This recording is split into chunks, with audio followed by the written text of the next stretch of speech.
Hindi raw natatakot si dating Pangulong Rodrigo Duterte na harapin ang mga akusasyon kaugnay sa war on drugs ng kanyang administrasyon. Sasagutin niya raw ang mga akusasyon sa korte, hindi sa kamera. May unang balita si Jonathan Andal. Hindi sisiputin ni dating Pangulong Rodrigo Duterte ang ginagawa ngayong pagdinig ng Kamara sa madugong war on drugs ng kanyang administrasyon. Sa pahayag ng kanyang dating presidential spokesman, hindi natatakot si Duterte na harapin ang mga nag-aakusa sa kanya pero sa korte at hindi sa House investigation. Iginigit daw ni Duterte ang kanyang right against self-incrimination. Kasama si Senator Bato de la Rosa sa mga iniimbitahan ng House Committee on Human Rights. Bilang PNP chief noon, si de la Rosa ang nagpatupad ng giyera kontra droga kung saan libo-libo umano ang namatay. Pero ayon sa senador, hindi raw siya dadalo alinsunod sa payo ni Senate President Cheese Escudero. Gusto ko sanang pumunta pero I don't want to become the president of violating the interparliamentary courtesy.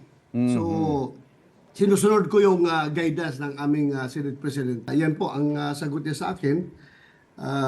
Hindi ka dapat pumunta doon on the grounds of interparliamentary or interchamber courtesy. Pero sa isang pahayag, sinabihan ni Escudero na sinabihan daw niya si De La Rosa na susuportahan niya anuman ang maging desisyon nito. Pero si De La Rosa raw ang ayaw pumunta sa pagdinig. Susulat kay Escudero ang chairman ng Komite ng Human Rights sa Kamara na si Congressman Benny Abante para sabihin kailangan dumalo ni Senador De La Rosa sa hearing ng EJK sa Kamara. Sabi ni Abante, walang dapat ikatakot si Bato dahil igagalang siya sa pagdinig. Hindi naman daw siya iimbestigahan bilang senador kundi bilang dating hepe ng PNP.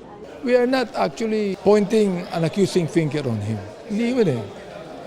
There are some things na kinakailangan lang marinig niya ang mga biktima. And there are things na he must clear himself. Hindi rin dumating sa pagdinig sina dating Solicitor General Jose Calida at ang mga dating hepe ng NBI, PNP at PNP-IAS. Kaya maglalabas ng show cause order ang komite para sa kanila.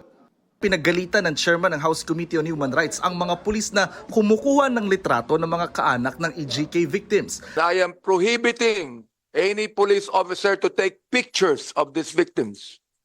Respect this committee.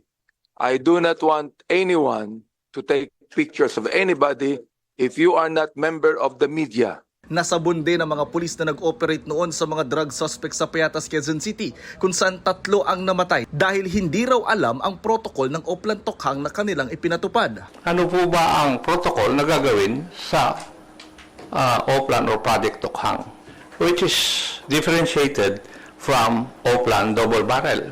Nung time po kasi na yun, sumusunod lang kami sa mga utos ng mga nakakataas, sir. Sumusunod ka lang sa mga nakakataas na hindi mo alam kung bakit. Nagkamali lang po ng pagkakasalita po si Agaraw. Pero alam niya po yan. Dahil ito po, matinong tao po ito. Lumabas din sa pagdinig na wala ni isang pulis ang sinampahan ng PNP ng kasong kriminal sa mahigit 6,000 drug suspect na napatay sa mga police operation sa drug war. Sabi ng PNP sa NBI daw kasi lumalapit ang mga kaanak ng mga namatay dahil walang tiwala sa mga pulis ang mga ito. Humarap din sa komite ang mga kaanak ng mga biktima ng EJK na ang ilan ay lalapit daw sa ICC o International Criminal Court para mapanagot ang mga pulis na pumatay umano sa kanilang kaanak. Itong unang balita, Jonathan Andal para sa GMA Integrated News. Kapuso, para laging una ka sa mga balita, bisitahin at mag-subscribe sa GMA Integrated News sa YouTube. Sa mga kapuso abroad, samahan nyo kami sa GMA Pinoy TV at sa www.gmanews.tv.